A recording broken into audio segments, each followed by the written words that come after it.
Ingin berpuasa seperti ulatkah kita? Atau ingin berpuasa seperti ularkah kita? Yang pasti, puasa harusnya membentuk pribadi-pribadi muslim muttaqin.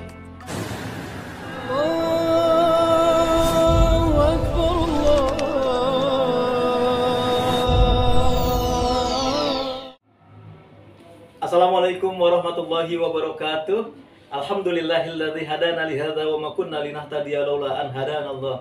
Asyhadu an la ilaha illallah wa asyhadu anna sayyidina Muhammadan abduhu wa rasuluh la nabiyya ba'da. Ikhwan fillah, sahabat usdun yang dirahmati Allah Subhanahu wa taala. Hari ini sudah merupakan hari ke-21, di mana ini merupakan babak final dalam etape perjalanan ibadah siam Ramadan kita. Sudah sampai di manakah ibadah kita kepada Allah di hari yang ke-21 ini? Makin kendorkah atau makin semangat? Dan kita berharap tentunya di 10 hari terakhir ini justru kita lebih banyak beribadah, bertaqarrub ilallah, kita mendekatkan diri kepada Allah. Sebagaimana kanjeng Nabi baginda Rasul, di 10 hari terakhir ia tinggalkan rumahnya, ia menuju masjid dia untuk beriktikaf. Mirsa sahabat usdun yang dirahmati Allah, terkait dengan ibadah siam, ibadah puasa, tahukah bahwa ternyata hewan pun ada yang berpuasa? Ada 2 hewan yang berpuasa yang kontradiktif antara hewan yang pertama dengan hewan yang kedua, sangat berbeda. Yang pertama adalah ular, yang kedua adalah ulat. Ular pakai R, ulat pakai P. 2 hewan ini dalam siklus kehidupannya ia seringkali berpuasa. Kita bahas yang pertama, ular. Ular ketika ia mencari mangsa, mencari makan, ketika ia menelan mangsa yang besar, katakanlah ular piton, ular sanca, ia makan seekor kambing, ia telan bulat-bulat mangsanya, kemudian ketika ular itu selesai makan, maka ular pun tidur. Ular pun berpuasa, tergantung dari bobot makanan yang dimakannya. Bisa 3 minggu, bisa sebulan, bisa 3 bulan. Ular ini berpuasa setelah ia menyantap makanan.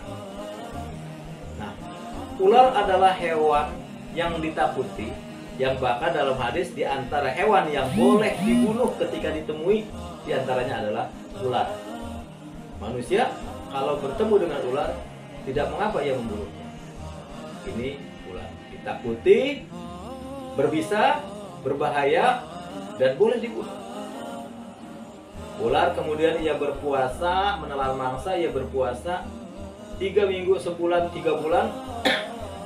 Mangsa yang dimakannya itu sudah habis, ular itu bangun, kemudian ia mencari mangsa baru lagi. Dan apa yang terjadi ketika ular selesai berpuasa? Maka tidak ada perubahan yang terjadi sedikit pun dalam diri ular, baik berupa bentuknya, sifatnya, kemudian juga ia tetap menjadi seekor ular yang dimusuhi, yang berbahaya, dan yang ditakuti oleh manusia. Tidak ada perubahan apa-apa yang terjadi setelah ular berpuasa. Ini poinnya. Yang kedua, ulat. Ulat dalam siklus hidupnya, ketika sudah dewasa, ia memakan begitu banyaknya daun-daun yang ada di tanaman sekitar yang ia hinggapi. Ulat adalah binatang yang menjijikkan. Kalau orang perempuan nih, wanita nih, dikasih ulat itu pasti dia teriak, geli, takut, jijik. Dan ulat adalah hama, merugikan. Ulat menjijikkan, merugikan manusia, dan kalaupun bisa oleh petani dibunuh, dibasmi dengan pestisida, dengan alat penyemprot hama. Ini ulat. Dalam siklus hidupnya, setelah ulat memakan dedaunan, setelah kenyang, sama halnya seperti ular. Ketika ia memangsa makanannya kenyang, ia berpuasa, ia tidur. Begitu juga dengan ulat. ia memakan daun-daunan. Setelah kenyang, ia cari satu tempat, ia pun berdiam di situ. Ulat berpuasa, membungkus dirinya dengan kepompong. Ulat berpuasa dalam jangka waktu tertentu. Dan ketika waktu yang sudah tiba, maka ulat pun keluar. Ulat menyelesaikan puasanya. Ulat berbuka ceritanya. Ulat keluar dari kepompong, ia selesai tugasnya puasa. Dan ketika keluar, maka yang terjadi adalah satu perubahan yang luar biasa. Ulat yang tadinya makhluk yang menjijikkan, yang merugikan, yang merupakan hama, ketika puasa, ulat keluar, berubahlah ia menjadi satu makhluk yang sangat cantik, satu makhluk yang sangat indah, yaitu kupu-kupu, butterfly. Orang kalau melihat kupu-kupu luar biasa senang, cantik, indah, enak, sedap dipandang mata. Orang perempuan kita kalau melihat kupu-kupu dibanding melihat ulat lebih senang melihat kupu-kupu. Dan sifatnya pun berubah. Yang tadinya ia hama, merugikan, ketika menjadi kupu-kupu maka ia adalah menjadi makhluk yang sangat berguna. Tempat yang dia hinggapinya, serbuk sari, itu kemudian menjadi penyerbukan, membantu penyerbukan, dan terjadilah pembuahan. Kupu-kupu sangat membantu penyerbukan dan pembuahan yang terjadi pada tanaman yang ada di sekitar. Pemirsa, sahabat Ustun yang dirahmati Allah, dua makhluk yang berbeda, ulat dan ular. Tetapi ketika ia berpuasa, outputnya berbeda. Ulat ketika ia berpuasa, selesai puasa, ia tidak menjadi apa-apa. Tidak ada satupun perubahan yang terjadi pada diri ular. Ulat ketika ia berpuasa, ketika keluar selesai, maka ada perubahan yang sangat mendasar, yang sangat signifikan. Ulat berubah menjadi kupu-kupu yang tadinya ia makhluk yang merugikan, hama, ditakuti, disegani, menyebalkan.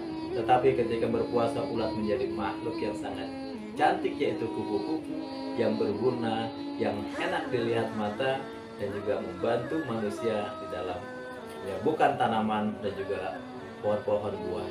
Pemirsa, sahabat Ustun yang dirahmati Allah, ingin berpuasa seperti ulatkah kita, atau ingin berpuasa seperti ularkah kita? Yang pasti, puasa harusnya membentuk pribadi-pribadi muslim muttaqin, pribadi-pribadi muslim yang bertakwa. Output daripada puasa adalah takwa. Ada perubahan sikap, perilaku, ibadah ketika selesai kita melaksanakan ibadah siam Ramadan. Tetapi Rasulullah Shallallahu Alaihi Wasallam mensitir dalam satu hadisnya, menyindir, ya, kam min shaimin laisa lahu min siyamin illal ju' wal atos. Berapa banyak di antara umatku yang berpuasa di bulan Ramadan tidak dapat apa-apa, layaknya puasanya seekor ular yang tidak membawa perubahan, illal ju' wal atos, kecuali dia hanya mendapatkan lapar dan haus saja. Semoga kita bukan termasuk kelompok orang yang beribadah puasa seperti ular. Jadilah puasa kita seperti ulat yang membawa perubahan ke dalam suatu kebaikan. Semoga bermanfaat. Wallahul muwaffiq ila aqwamit thariq. Wassalamualaikum warahmatullahi wabarakatuh.